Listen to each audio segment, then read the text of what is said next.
உங்களுக்கு வந்து அருமையான கோஸ் பொரியல் எப்படி வைக்கிறது கற்றுக் கொடுத்துருவாங்க. அம்மா கோஸ் பொரியல் வைக்கிற பாருங்க. இந்த பாருங்க, வானில் வச்சு 1 டீஸ்பூன் எண்ணெய் ஊற்றிக்குங்க. கொஞ்சோண்டு கடுகு போட்டுக்குங்க. கடுகு பொரிஞ்ச உடனே கருவேப்பிலையை போட்டுக்குங்க. அம்மா வந்து 1 வெங்காயம் பெரிய வெங்காயம் வெட்டி வச்சுருக்கிறேன், 2 பச்சை மிளகாய் வச்சுருக்கிறேன். கடுகு பொரிஞ்சிடணும். 1 வெங்காயத்தையும் பச்சை மிளகாயும் போட்டுக்குங்க.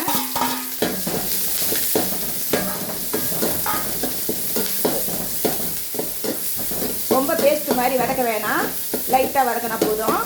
இப்போ என்ன பண்ணுறேன், அம்மா கோஸ் அரிஞ்சு கழுவி கோஸ் சுத்தம் பண்ணி வச்சுக்கிறேன், அதையும் போட்டுக்கங்க. இது வந்து பொரியலில் வந்து கலர்ஃபுல்லாக இருக்கணுன்றதுக்காக அம்மா ஒரே ஒரு பீன்ஸும் சின்ன கேரட்டும் போட்டுக்கிறேன். இது வந்து இதோ பாருங்க, இது வந்து ரொம்பலாம் மஞ்சள் போடக்கூடாது, ரவுண்டு ஒரு சிட்டிக்கு வச்சுருக்கிறேன் பாருங்கள். தேவையான அளவுக்கு உப்பு, ரொம்ப மஞ்சள் தூள் போட்டிங்கன்னா மஞ்சள் கலராக இருக்கும். இதை பாருங்கள், தண்ணியை லைட்டாக தெளிச்சுட்டு தட்டை போட்டு மூடிடுங்க, வெந்துடும். தட்டை போட்டு மூடிடுவோம், காய் வெந்துடும்.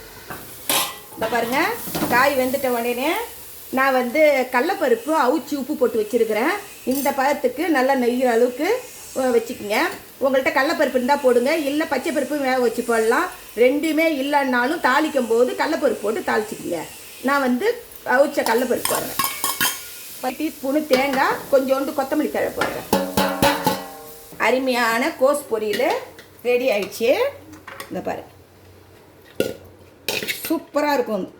இந்த சாப்பிடுங்க. பொரியல் செஞ்சாச்சு. இப்போ சாப்பாடு போட்டு அம்மா காட்டுற பாருங்க. இந்த பாருங்க, இந்த மாதிரி சுட சாதம், இந்த மாதிரி சாதம் எடுத்துக்கோங்க, சூடாக எடுத்துக்கோங்க. சுட சாதம் இப்படி எடுத்துக்கோங்க. கோஸ் பொரியல் பாருங்கள், எப்படி கோஸ் பொரியல் எப்படி எடுத்து வச்சுங்க. இந்த மாதிரி செஞ்சு காய்கறிங்களாம் நிறையா சேர்த்துக்குங்க. இந்த பாருங்கள், கருவேப்பிலை குழம்பு. இது எண்ணெய் மிதக்குதுன்னு பார்க்காதீங்க, நல்லெண்ணெய் தான், உடம்புக்கு நல்லது தான். இந்த பாருங்கள், இந்த குழம்பு எப்படி இருக்குது பாருங்கள், கட்டியாக. கொஞ்சோண்டு குழம்பு ஊற்றியே, இந்த பாரு, கொஞ்சோண்டு குழம்பு ஊற்றியே இந்த சாதத்துக்கு இந்த குழம்பு போதும். ஒன்று தளர் விட்டு சாப்பிட்றதாலும் சாப்பிடுங்க. பாருங்க, கருவேப்பிலை குழம்பு கோஸ் பொரியல், சூப்பராக இருக்கும் சாப்பாடு. இதே மாதிரி செஞ்சு சாப்பிடுங்க பிள்ளைங்களா.